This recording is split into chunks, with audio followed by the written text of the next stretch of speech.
So I'm Ninja Online, guys. Welcome back to Sherlock Holmes Crimes and Punishments. This is off to a great start, isn't it? This is chapter 9. Excuse me. Yeah, chapter 9. When we last left off, we just got back in town. We were on the case of what was it called? Gotta remember how to play here. It's been a little bit. Been a tad. I don't know if it's going to tell us anywhere. Riddle on the Rails. That's the last case we just did.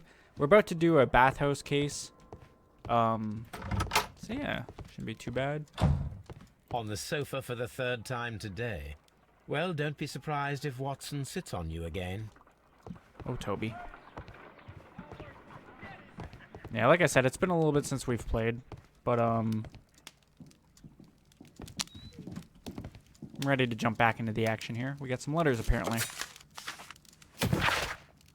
Power of the Empire, the Times. The power of the Empire is growing stronger day by day. As of yesterday, the Mexican Consortium Caracal? I don't know, man. I'm butchering that heavily. Caracal began serving the cause of the British Empire. This arrangement is undeniably profitable for London and England overall, and is a great achievement for our exceptional diplomatic and political community. In other news, a train has mysteriously disappeared en route to Evesham railway station. So the Empire. Jesus, what is this? Star Wars? The government clearly covered that up, which is a shame, but it is what it is. The murder at Woodman's Lee. This is another Times post. The High Court of Justice yesterday convicted Liam Hurtley to 30 years of imprisonment for the murder of Peter Carey, also known as Black Peter. We were unfortunately wrong about that one, and we know what we did wrong. Despite the numerous pleas of not guilty and the lack of evidence as put forth by Hurtley's lawyer, the jurors agreed on a severe punishment. This decision was due to the charge being brought by Mr. Sherlock Holmes, the great detective who led the murder investigation. I actually did not mean... This is where I keep my post. This is where I keep my post. There just is no more letters. Gotcha. We're going to ransack Watson's room real quick. See if he has anything crack-lacking. He does not. I'm always wondering what's on your mind, Holmes. You don't want to wonder too hard. Alright, so Strand Lane Bath is where we're heading. This is where the murder has taken place, and where we will begin our investigation. Yeah, like I said, it's been a while since I've recorded. I've just been too busy. I've got a lot on my mind, a lot going on. But I got some time right now. So here we are. Take a drink, and we'll be ready to crack a case.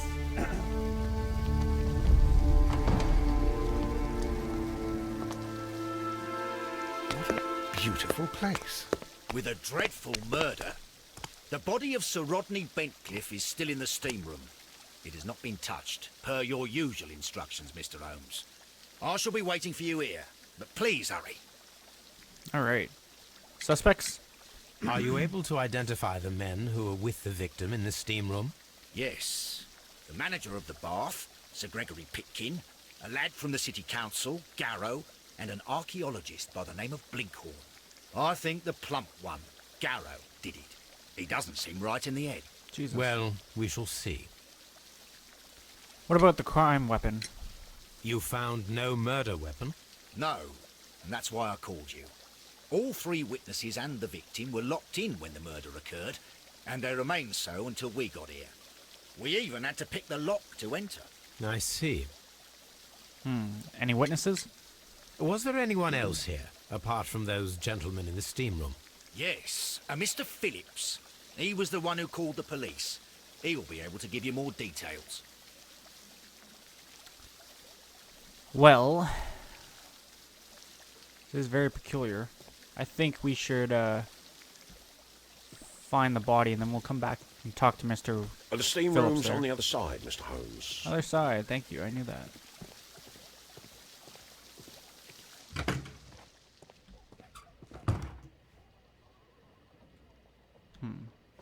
Clothes strung about.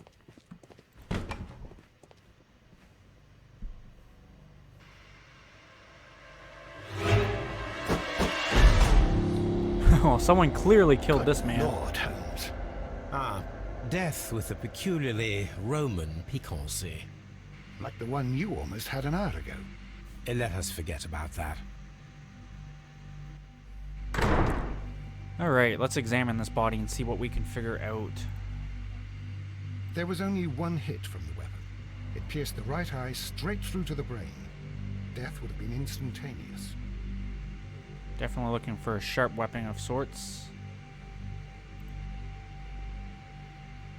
Well, death is very recent, between 30 minutes to 1 hour ago.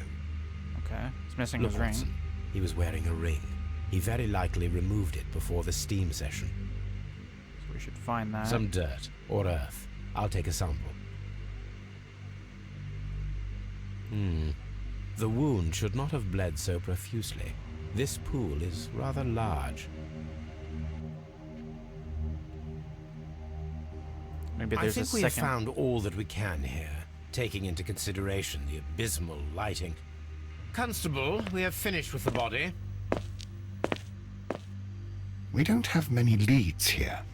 What concerns me is that we still have to find the murder weapon. Mr. Holmes? Please have the body removed without disturbing anything else in the room. All right, Mr. Holmes. I was wondering, Holmes, it's fairly reckless to carry out a murder inside a closed chamber. Why do you suppose they did it? Could have been a hit. There are a great many possibilities. The murderer was in a hurry. Or he is an artist. Or a ghost. Or he wanted to ensure that I'd be brought in on the case. Probably the latter. You are ridiculous. Do you know that? Well, let's examine that blood. I should check this blood sample at Baker Street. Looks like there's something there, but maybe it's just a blood clot. No, there's definitely something This there. key was covered in blood. I should ask Phillips about it.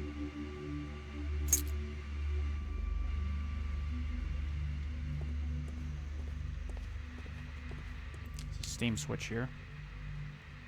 G. Newell and Sons, steam specialists, Seattle, WA.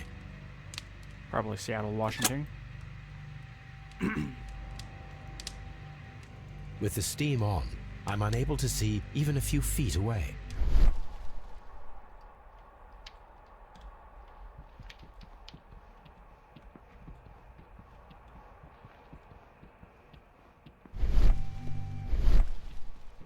Am I just supposed to use this to find the switch again, I guess?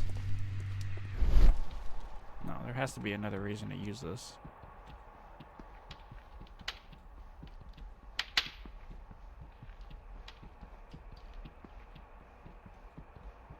Well, then again, I'm not seeing anything.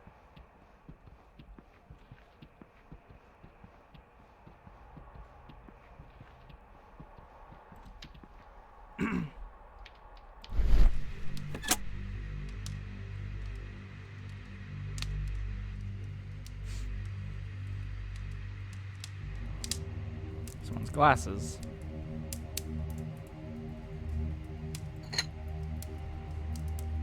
One lens is cracked, probably due to the temperature of the brazier. These lenses are for myopia. The wearer is short-sighted.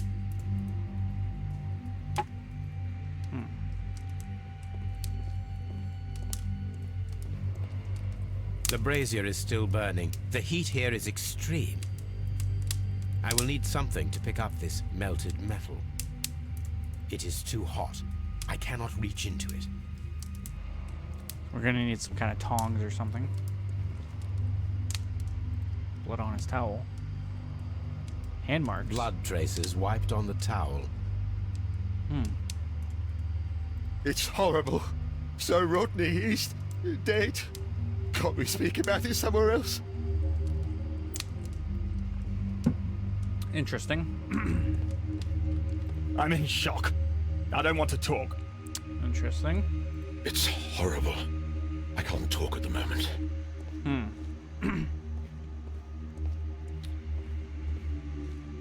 What should we do next, Holmes?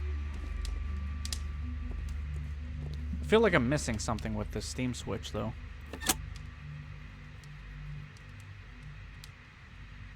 With the steam on, I'm unable to see even a few feet away.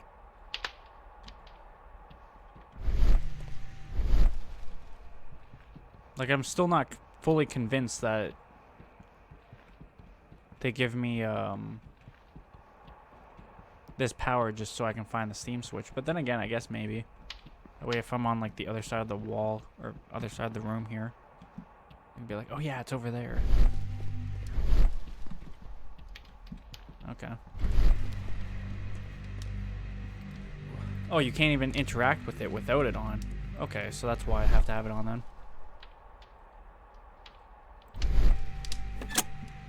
Oh, that cracks that case. Curious case of the letter T. Oh, shit. How do I... There we go. I was in first person. Mr. Holmes? Expensive clothes, belonging to one of the men from the steam room. Champagne bottles.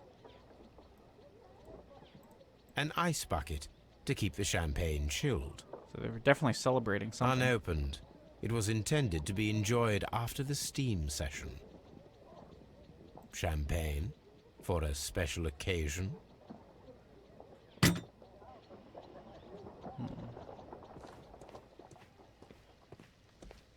These clothes belong to one of the suspects from the steam room. Clothes belonging to one of the suspects. Okay, so my next question is, where is the victim's belongings? 'Cause I did not see those either.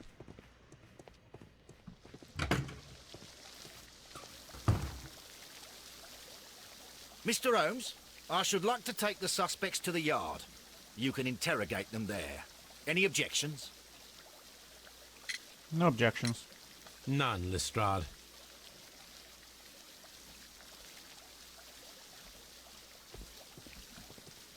See what Mr. Phillips has to say. Good day to you, Mr. Phillips. My name is Sherlock Holmes, and this is my colleague, Dr. Watson. Would you be so kind as to answer our questions? Certainly, sir. Tell us what happened. Please tell us the chain of events from the start of your day. Everything that you can remember. The slightest detail may be of importance. Very well, sir. I came in at 6:30 this morning, and I opened the baths. I made sure that the room was clean, and I prepared the towels. The brazier was still burning. There was a fire burning all night. Yes, Sir Gregory ordered me to light the brazier yesterday. It takes some time until the room is fully heated. The gentleman had a meeting at 9 o'clock this morning. I wanted everything to be perfect. They'd been in the steam room for 20 minutes when I suddenly heard shouting. I ran to the door, but it was closed. I couldn't open it. So I ran out to the street to call for the police. One constable came up, and then there were others, and they picked the lock. Then Inspector Lestrade came along, and he told us that nothing should be touched. Were there any other visitors? Did you receive any other visitors this morning? No one. Until these gentlemen arrived. Sir Gregory was the first. And then, while we were discussing work details, Sir Rodney and Mr. Blinkhorn arrived, and Mr. Garrow followed. What happened after that? I waited until they'd all entered the steam room, then I returned to the hall. The changing room door was open, so I should hear if they needed anything. You would have heard if someone had entered or left the steam room. Certainly, sir. These doors make a lot of noise. So it would have had to been one of the three guys in there then. Who brought champagne? There is a bottle of champagne on ice in the changing room. Do you have any idea who left it there? There is? Are you quite certain? I didn't pay any attention. Do you believe that it's important? Aye. They were celebrating something. Alright, sir. Let's see what we can learn from him. Scissor cut grooms himself, lives alone. Wrinkles.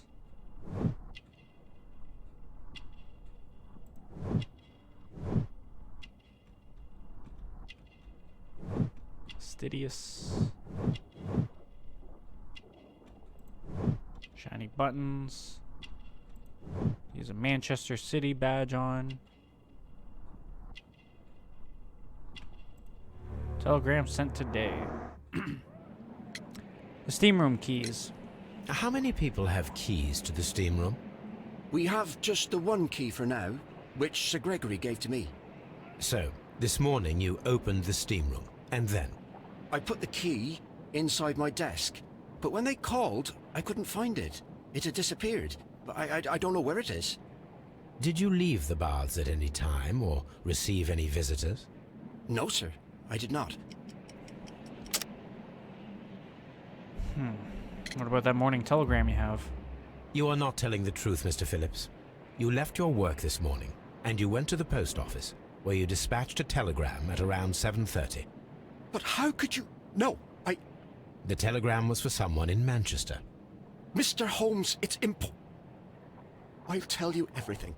I left the baths at 7:20. My sister wrote to me yesterday, and she needed a reply, or our mother is unwell. I was away for 20 minutes, and I closed the baths on my way out. Did you receive a reply from your sister? No, she wasn't meant to. I just told her to pawn my old school uniform so that she could pay for the medication. Did you check to see if the key was still in your desk when you returned? No, I didn't. Please, Mr. Holmes, don't tell the police about this. Sir Gregory would give me the sack. I need this job. I see. Well, the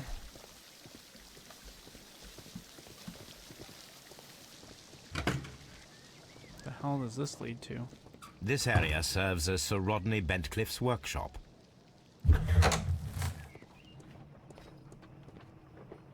Might be able to find some tongs or something in here I can use.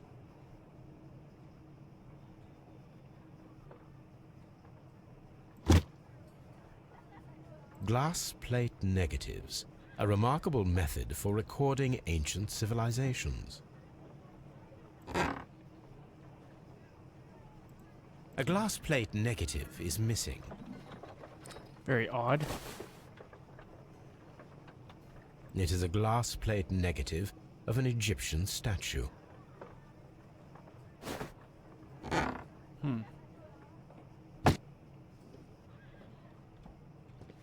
Archeological findings. Old clay pots with numbers inscribed upon them.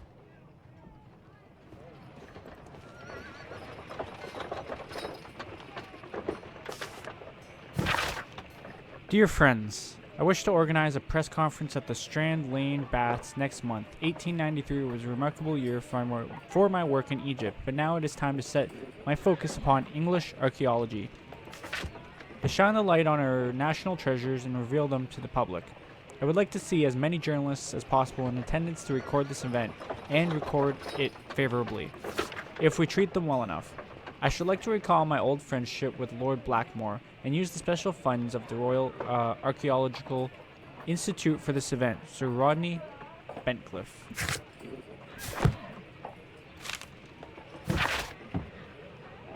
The Daily Mirror. There are few among us who could claim any degree of unfamiliarity with the name of Sir Rodney Bentcliffe.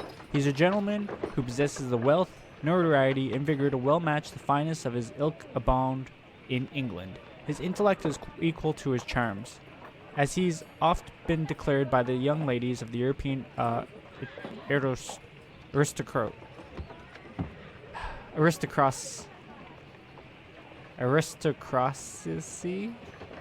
I know that word too, I just don't know how to pronounce it. He holds powerful connections within the Lord's Chamber and carries an influence inside the political world. There are those who would call him unforgiving, authoritarian. We should rather say that Sir Rodney is determined and ambitious. His presence at any archaeological site can only mean success for all concerned. And there's another newspaper from the Times. Miraculous reopening for the Strand Lane Roman Baths excavation research. The research efforts were about to be halted when a savior arrived in the form of Sir Rodney Bentcliffe. Sir Rodney has taken over immediate control of the excavation, claiming that the site holds the key to a great mystery. We plead to update our readers with all of the exciting news as it develops.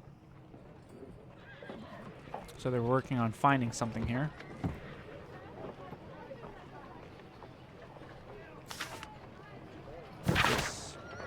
This metal plate, besides its archaeological interest, appears to be a part of something larger. At the present moment, I am unable to determine exactly what that might be. My first guess would be armor, but I guess A shape has been cut in the plate. What should be done with it?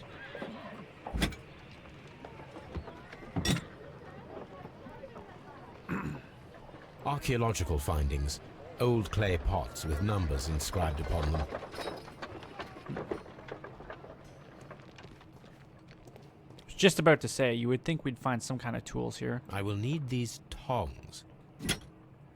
Tools used by archaeologists in their research.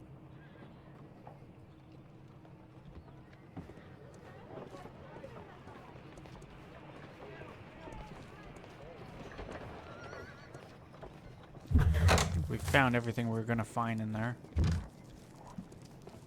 I wouldn't mind going further, but... Is that the way out? Yes, it is. I don't want to go out yet.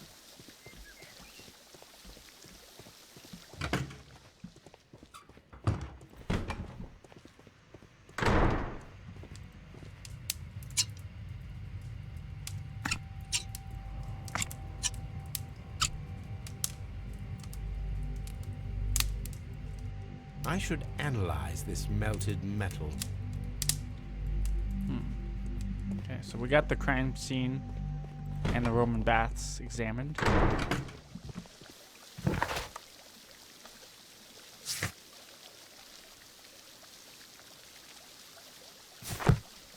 See if I can go any further down this corridor first.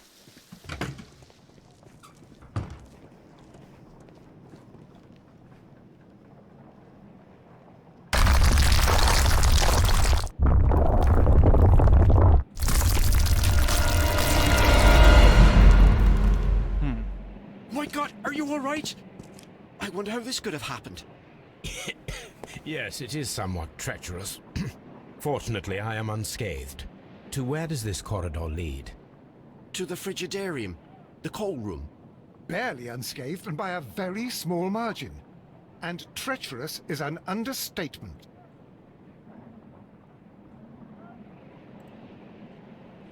Those stones weigh tons. We won't move them. It does not matter. If our investigation requires it, we shall ask for them to be removed. I wasn't expecting that, that's for sure.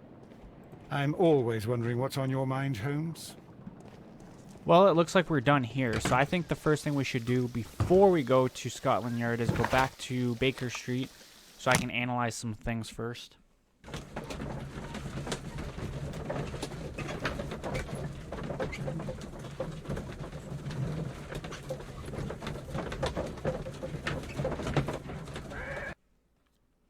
After we do some after we do some analyzing in proper English fashion, we'll go to Scotland Yard. Start with the dirt.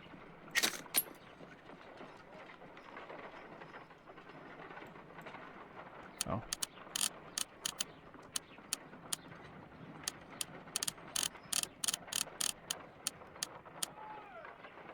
Pyrite, otherwise known as Fool's fool's gold. gold. Selenite. White clay particles.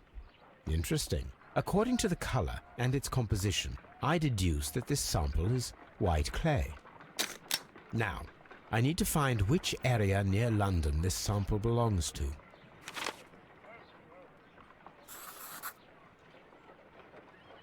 The sample of dirt belongs to the White London clay region, located near the city of St. Albans.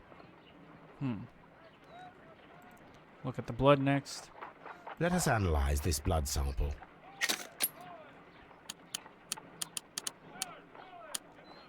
This blood has not coagulated well. It seems very liquid. That is strange. Let us see what is inside it. Hydrogen peroxide will bring any foreign matter to the surface. I must take a pipette and place several drops of hydrogen peroxide.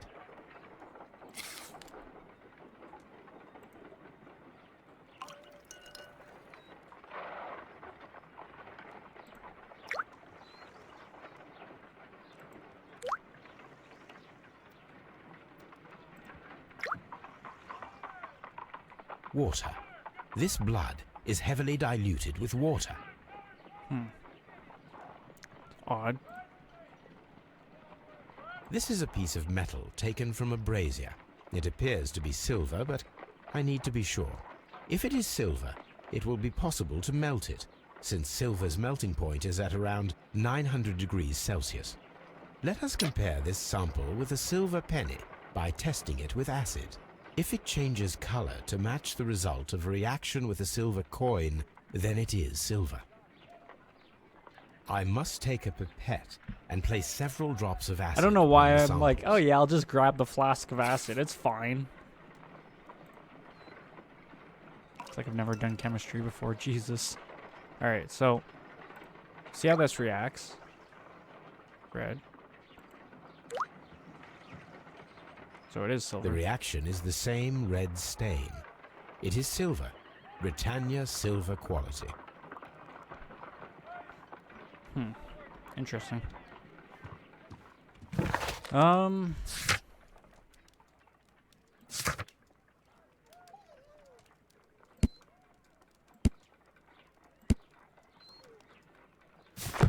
Let's check the newspapers. You think I could remember the year? Nope.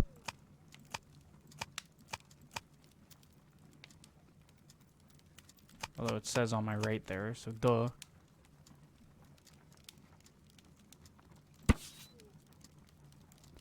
The Strand, Bentcliffe's mummy. The great excavation in Assun has taken over 3 years. Sir Rodney Bentcliffe directed the archaeological work. A mummy was found with an euclideated eye and posed in an unusual position. The right hand was tensed as if reaching out for something or to someone. The mummy was buried upright. She has been named the Desperate Mummy due to her very peculiar characteristics. Nearby could be read in Latin, "By the eye he was punished, for he saw what he was not worthy." The mummy is believed to be Roman rather than Egyptian. Some symbols found in the tomb are in common with the Mithric mysteries. Here it is. By the eye he was punished, for he saw that he was not worthy. Dreadful.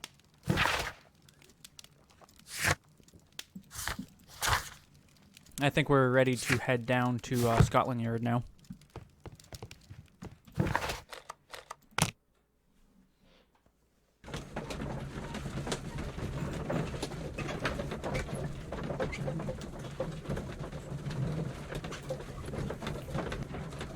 I want to take a look at their possessions before we start talking to them. So this is Bentcliffe's belongings. Here's his This ring was most likely the one that Sir Rodney wore. He removed it before entering the steam room.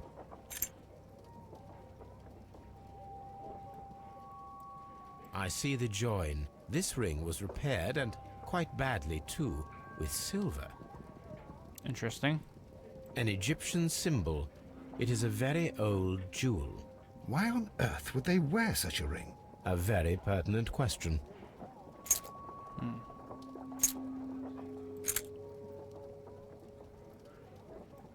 An old and rather dirty coin. A hand-drawn map.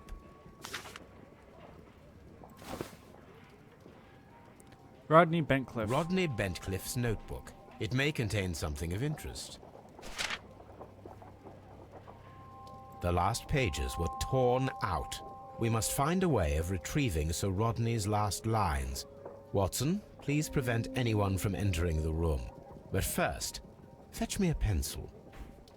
You're gonna basically... To begin with, a few strokes of the pencil will be enough. I don't want to damage the traces.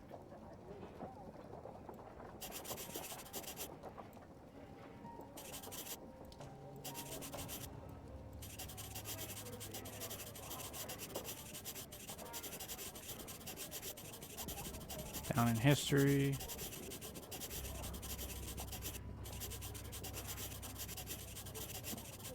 So I almost found.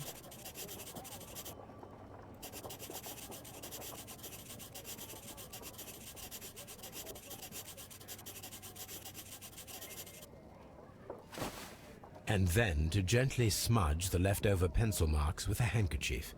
I'm sure that Watson won't mind if I use his. Poor Watson.